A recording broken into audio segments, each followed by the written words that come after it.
Hi everyone, this is Gabby. We're here in Orange County. Dr. Swaroop just taught Seminar 6, and he's here to answer some questions on what students should look forward to now that they're midway through the series.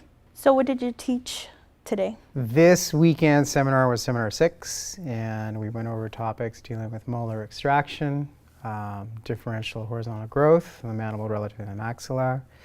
We dealt with a lot of mechanics, closing extraction space, more interpretation and diagnosis with model measuring and VTO.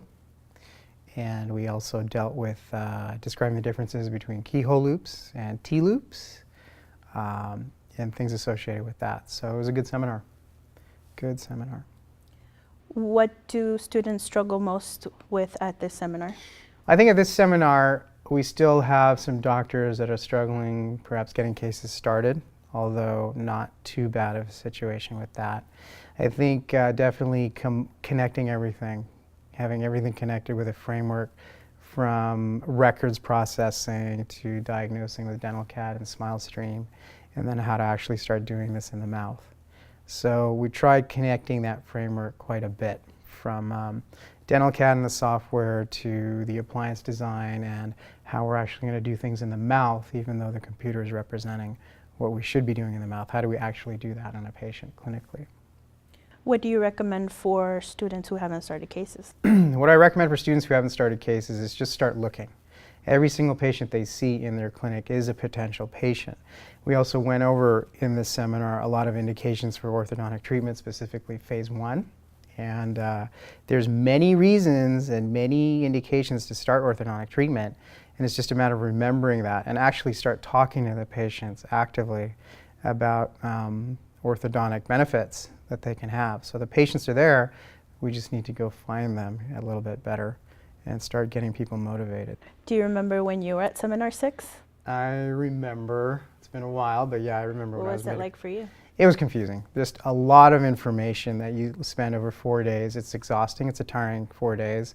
Mentally, you're just getting inundated with a lot of facts, and then you're trying to learn how to use the software.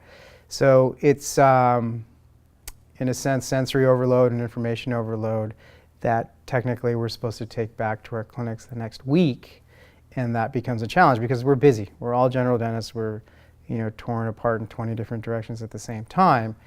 And still remembering to and actually fostering more orthodontic consults in a busy work schedule, that's a challenge.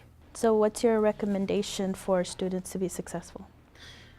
My recommendation for students to be successful with POS is definitely number 1, start cases early. You must do that in order to apply and really see clinically what's happening to what we're talking about in all the seminars. So that's number 1. Number 2 is constantly stay in touch with each other. I think that there's a lot of communication amongst students while in between seminars that can help out a lot. Form some study groups, form some friends that you can kind of get together with and kind of go over what was learned over the previous seminar. Use the resources that POS has. I mean, we have a tremendous resource for a student to take advantage of, not necessarily being in a seminar. The IAT, what have you. The staff is wonderful. Also as a good resource. Any supply questions is called Progressive Dental Supply, and there's a lot of people that are very knowledgeable in the terminology and the supplies that a general dentist will need, so they can answer a lot of questions.